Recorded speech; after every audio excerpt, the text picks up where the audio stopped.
Hi, Stacy here with Lyme AZ. Um, Today I'm going to talk about the fact that those with Lyme disease have to make the decision about whether or not they want to live or not. It doesn't really get talked about too much within the Lyme community, but I'm sure that other people experience something similar to me. Here it is. We are approaching October. My Lyme symptoms, at least the main Lyme symptoms, began in January. So we're talking 10 months of living with this so far. A good portion of that was me thinking, first of all, that it wouldn't be this long of a haul to deal with. I'm still bedridden. I'm still extra bedridden. I call my two stages of being bedridden and extra bedridden. The bedridden was for the first 6 months, and then the extra bedridden has been for the last almost 4 now. Where the first 6 months I was able to get out of bed and go to the bathroom and go in the car and go into the kitchen and stuff like that, in a wheelchair and slow moving and just most of the time being in bed, but I was capable of getting out of bed. The last 4 months have been exclusively bedridden, with the exception of one trip to the ER. I haven't been out of bed. So there's bedridden, which was the first 6 months, and then extra bedridden, which has been the last 4 months or so.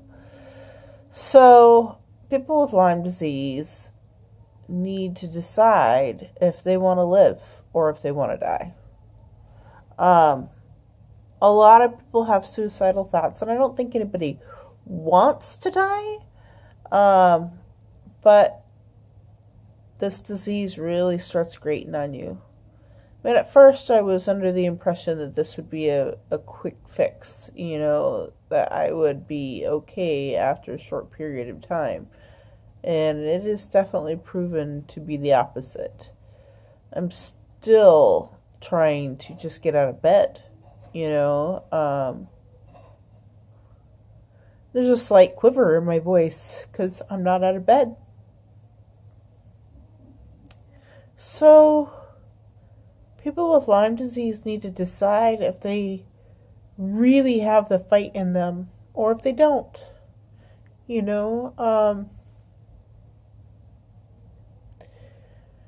And I thankfully have decided in the last couple of days that I am going to fight this. I am not going to allow this to kill me.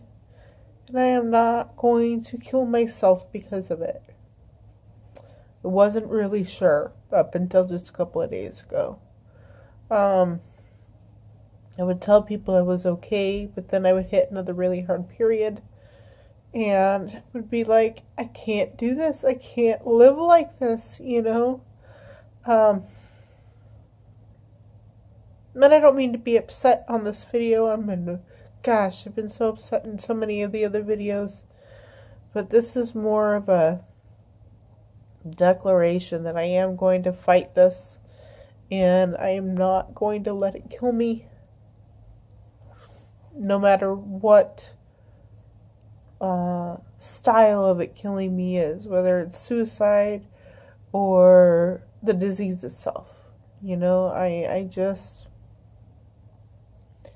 Up until this point, I have felt like, after the initial, oh, this isn't going to be too big of a deal, and then realizing it really is a big deal, that after that initial thought, that, do I really have the fight in me? Is it worth it to fight? My family goes through a lot dealing with me the way that I am right now. And a lot of times I wonder if I'm worth it. And I think that is a big part of why I hadn't decided for sure before.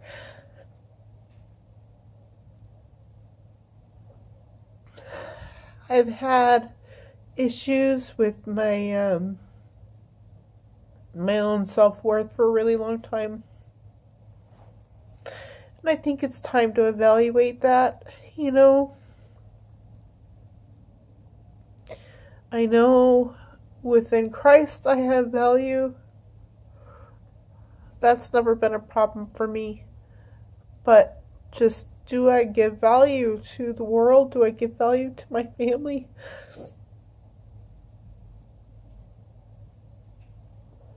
Do I give value to the friends around me? And I think a good part of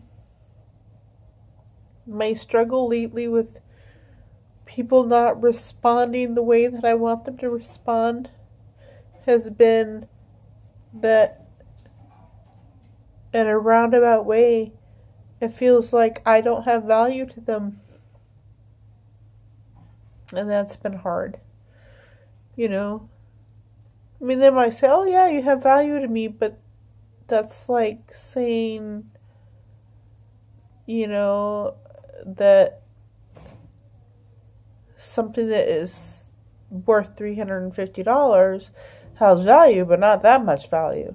It's too much money to put into.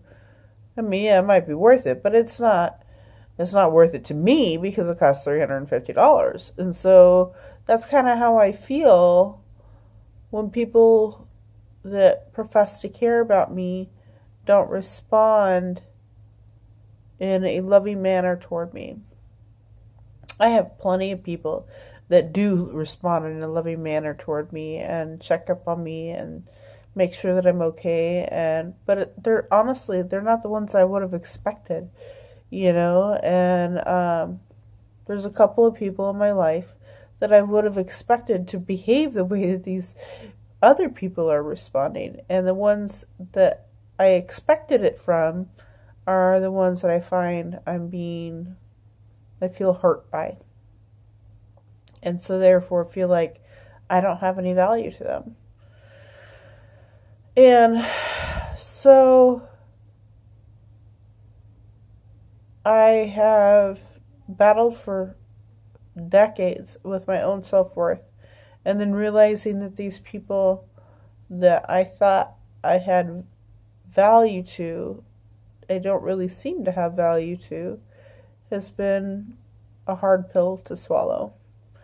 The Lyme community talks about it all the time. Family and friends. Everybody being like, just dispersing and not being there. And I thought, no way. Not the people in my life. Yep, happened to me too.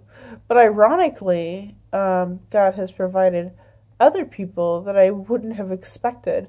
Some of the ones that I am most blessed by are Stephanie, who I mentioned in a recent video, Wendy. Wendy is more distant, but will be there in an instant, and so will Kristen, and both of them are local.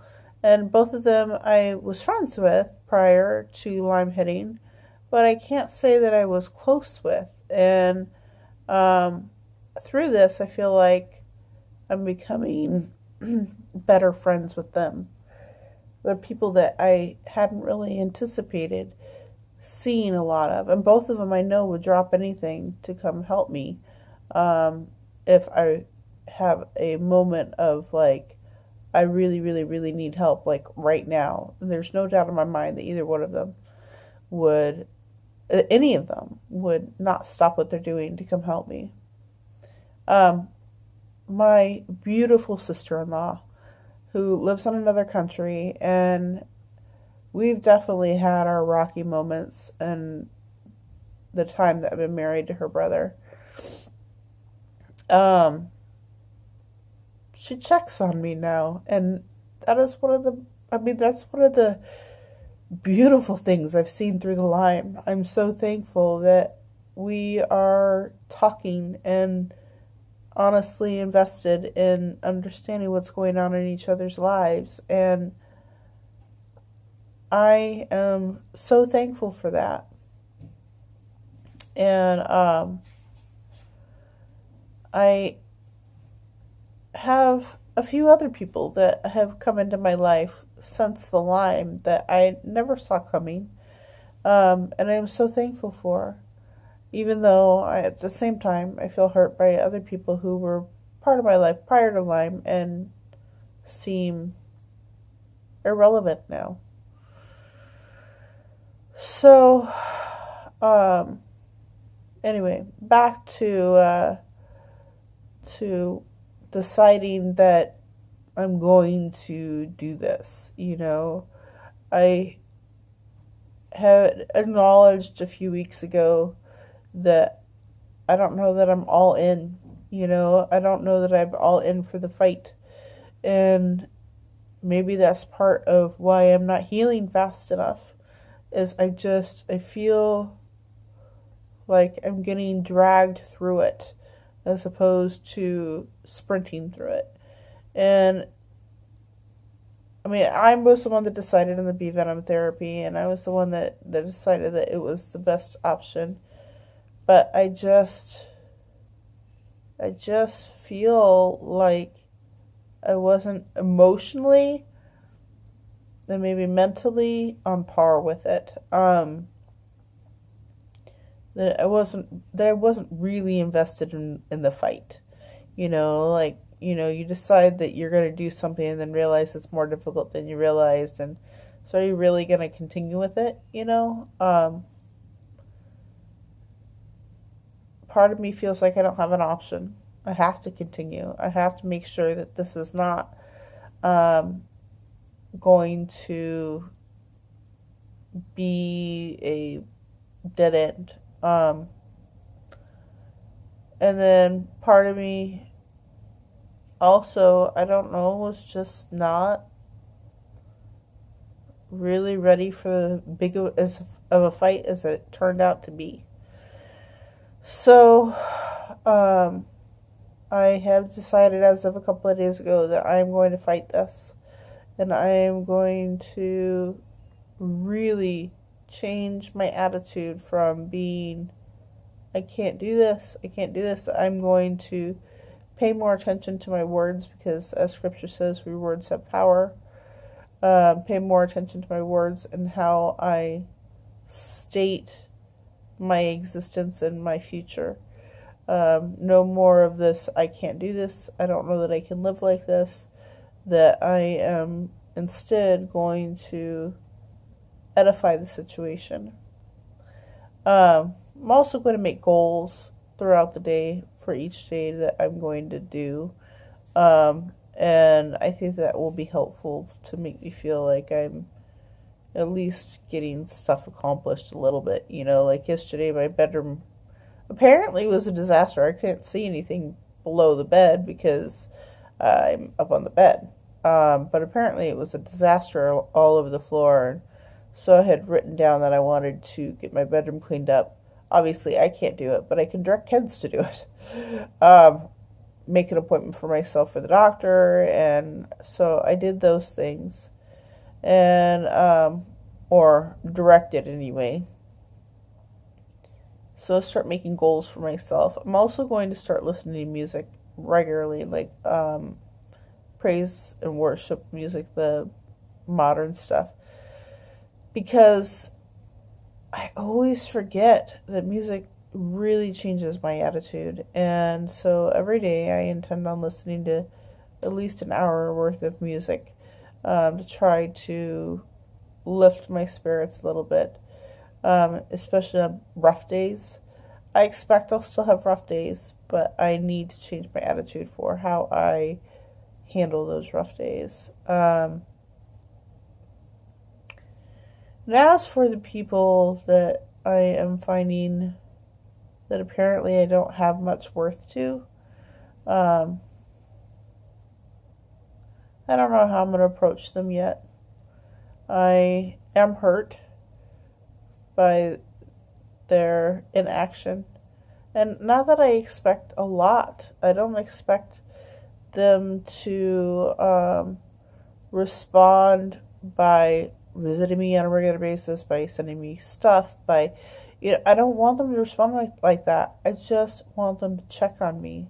Hey, how are you doing? I'm always the one that goes and checks with people and sends random notes of love.